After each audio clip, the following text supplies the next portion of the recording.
प्याज की गिरती कीमतों के बीच प्याज किसानों के समर्थन में उतरे महाराष्ट्र प्याज उत्पादन संघ के अध्यक्ष।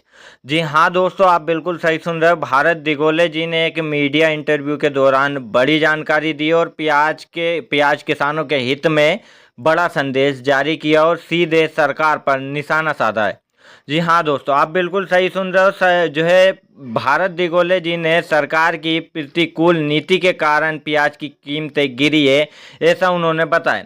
भारत दिगोले जी ने गलत सरकारी खरीदी नीति के कारण बड़े पैमाने पर हो रही धोखाधड़ी और किसान लाभ से वंचित है, इस पर बड़ी प्रतिक्रिया दी है। किसानों के हित में बड़े सवाल सरकार से किए। दोस्तों आपको बता दें, सरकार की गलत निर्यात नीति के कारण पाकिस्तान समेत अन्य देशों के किसानों को काफ़ी ज़्यादा फायदा हो रहा है। प्याज मंडियों में किसानों के बुरे दिन शुरू हो गए। सरकार की नीति के कारण प्याज किसानों को भारी नुकसान हो रहा है।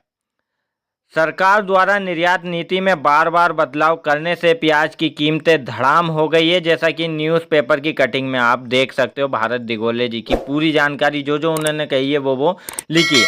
हम इस न्यूज़पेपर के ज़रिए सभी किसानों तक उनका यह संदेश पहुंचाना चाहते हैं कि वो भी किसानों के एक बड़े अध्यक्ष हैं और बड़े पैमाने पर किसानों को समर्थन देते हैं। दोस्तों धड़ाम से प्याज की कीमतें गिरती हुई नजर आ रही है। चीन और पाकिस्तान में प्याज की कीमतें कम है, इसलिए भारत से निर्यात नहीं बढ़ रहा है और दूसरे देशों से निर्यात बढ़ रहा है। अगर भारतीय निर्यात प्याज निर्यात करते और सरकार कभी भी निर्यात रोक देती है तो खरीदार भारत पर भरोसा नहीं करते, ये सब में बड़ा सवाल है। और दूसरा, सरकार की सोच उपभोक्ता हित से ऐसी है, जबकि किसानों के हित में कोई भी सरकार फैसला नहीं लेती है। जब कीमतें बढ़ती है तो सरकार कीमतों को काबू करने के लिए बहुत सारी योजनाएं लेकर आती है। वहीं अगर कीमतें घटती है तो किसानों के हित में कोई भी फैसला सरकार की तरफ से नहीं लिया जाता है, ऐसे भारत दिगोले जी का मानना है। वहीं नासिक में प्याज की कीमतें 12 से 14 रुपये प्रति कुंटल चल रही है और हाल ही में 5 रुपये प्रति किलो तक की गिरावटें प्याज के बाज़ारों में देखने को मिल रही है। प्याज का कोई भी निर्यात व्यापार नहीं है और अधिक उत्पादन के कारण निर्यात प्रभावित हुआ है। किसान सीजन के दौरान प्याज का स्टॉक करते रहे और अप्रैल में स्टॉक किए गए प्याज में 3 महीने बीत जाने के बाद बर्बादी भी बढ़ी है और वजन भी कम हुआ है। ऐसे में इसकी उत्पादन लागत बढ़ गई है। इससे महाराष्ट्र और मध्य प्रदेश के किसानों में भी कमी दामों के कारण स्टॉक बढ़ा दिया है, कम दामों के कारण।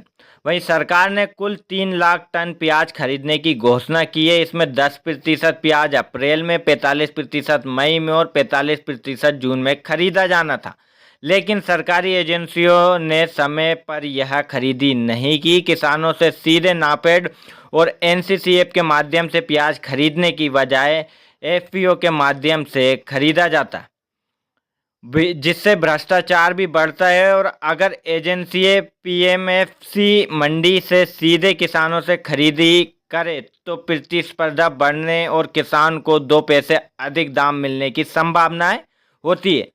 दोषपूर्ण सरकारी खरीदी प्रणाली के कारण किसानों को पर्याप्त पैसा नहीं मिल रहा है और उनको नुकसान हो रहा है। वहीं दूसरी ओर सरकार को भी करोड़ों रुपए का नुकसान हो रहा है। प्याज के निर्यात पर प्रतिबंध है और अगर सरकार निर्यात पर सब्सिडी देती तो कुछ निर्यात व्यापार हो सकता है और खासकर बांग्लादेश में तो निर्यात पूरी तरीके से भारत सरकार ने प्रतिबंध कर रखा है। यानी प्याज निर्यात अगर भारत सरकार की तरफ से किया जाता है तो कहीं ना कहीं सरकार को उससे फ़ायदा होता है। इससे सरकार को उल्टा ही घाटा है जब तक प्याज निर्यात चालू नहीं होता है। तो दोस्तों भारत दिगोले जी ने तीखे सवाल सरकार पर दागे हैं, खासकर प्याज किसानों के हित में। आपको जानकारी कैसी लगी कमेंट कर ज़रूर बताएं। बाकी मिलते हैं नेक्स्ट वीडियो में।